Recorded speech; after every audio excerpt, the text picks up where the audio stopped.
Hey everyone, so we just heard the new rule changes for Greco and freestyle, and we're just going to kind of touch upon them and also give our opinion. First and foremost, the uniform change, Greco-Roman has gone with just the bottoms. Uh, with Greco being a sport that is predominantly holds from the upper body, you do gut wrenches, you do lifts, techniques from the upper body. There's always been complaints about slippage. That's why singlets were changed from the low Euro cut to the high cut. So eliminating the top portion of a singlet eliminates a lot of scoring positions from parterre and from the feet. Um, yeah, we feel it's counterproductive. You eliminate the upper body portion of the clothing from a sport that's upper body dominated. You're eliminating a lot of throws, a lot of holds, and pushing becomes basically the primary technique. Because if you can't hold somebody, the next option is either to grab fingers like they've been trying to eliminate, or to push, which is also another problem. We don't want to turn into sumo wrestling here, where Greco-Roman wrestling, and also freestyle wrestling. But Greco is the importance of this discussion. Um, so that's kind of it's. I think freestyle and Greco should do a little uniform change. Freestyle has the shorts and the top, and Greco has just the shorts. Freestyle, all they're doing 80%, 90% of the time they're attacking the legs. So I don't see why they really need a top, but we do. Moving on, takedowns are 2 points.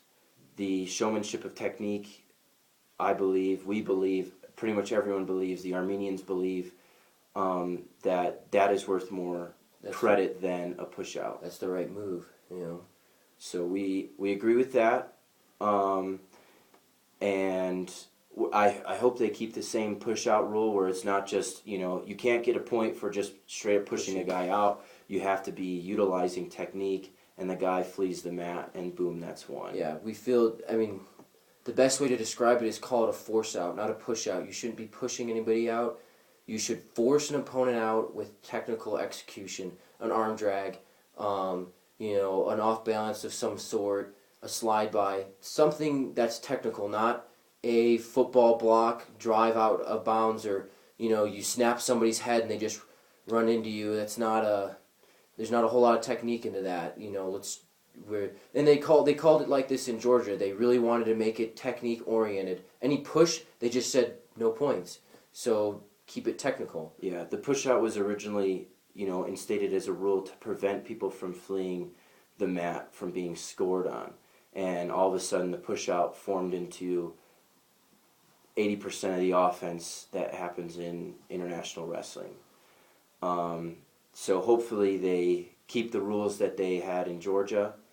And kind of speaking upon Georgia, it goes to the passivity. They brought back passivity at the European Championships, and there was kind of a mix-up in how they were calling it, because when a wrestler, was behind in a point or something, they would just grab the guy and shake him and, kind of move their hands, but they weren't attempting techniques, and the refs would go caution in one.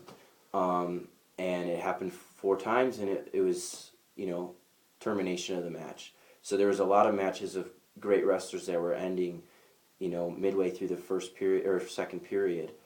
So hopefully they can call passivity correctly. If I have a 2-on-1 and I'm not doing anything with it and I'm just preventing action, that's offensive passivity. And, you want to talk about defensive passivity? Yeah, defensive passivity, fleeing holds, backing up, to the point where the offensive man is basically running a track race trying to catch you. Defensive passivity is, just call it how it was called back in the 90s and the early 2000s. If the guy is fleeing holds, he's pushing away, he's preventing anything, he's sitting there like this, that to me is defensive passivity, and that's something that a lot of, not just us two, but a lot of wrestlers internationally believe is passivity. So yeah, it's passivity, I guess. Yeah. So, the passivity rules The first one being, a warning. Why? Because you're gonna if you get hit for passivity, you obviously know what you're doing. So why be warned? That's like a free space in bingo. Like it doesn't need to be told. So it's kind of in our mind it's funky. Kind of pointless. It's pointless. The second one you get to choose whether you want to go parterre or if you want to go up on the feet. And the third one is a point. Fourth one is termination of the match. That's in our minds that's okay. I think the first passivity should be parterre. The second passivity should be parterre. The third one a point. The fourth one elimination. But then I think it should be more like football where you have separate periods. First period, you have this same junction where the first two are parterre, the third one's a point, the fourth one's elimination, and then the second period, I think you should be able to start afresh because why get rid of parterre when that's the most scoring position we have in this sport, and has bundles of techniques that you can do from parterre, especially when two guys are great wrestlers. There's not too much scoring that goes on in the feet. It really happens in parterre. Or spectacular moves that happen on the feet. We were just talking about it upstairs at dinner with Arsen and some of the Armenian guys. When two good guys meet, there's not a lot of headlocks, there's not a lot of arm throws. I mean, that stuff slips in every once in a while, but comparative to gut wrenches, front headlocks, straight lifts, reverse lifts, the beauty of Greco has always been being able to lift a guy from the ground, pick him up, and throw him over your head. That's always been a huge draw. And then to pretty much eliminate that to possibly only happening twice or when somebody scores and gets on top, you're eliminating a lot of showmanship and of the sport. So yeah, it's some of the rules, we do agree with some of the rules like we said, and some of the rules we disagree with.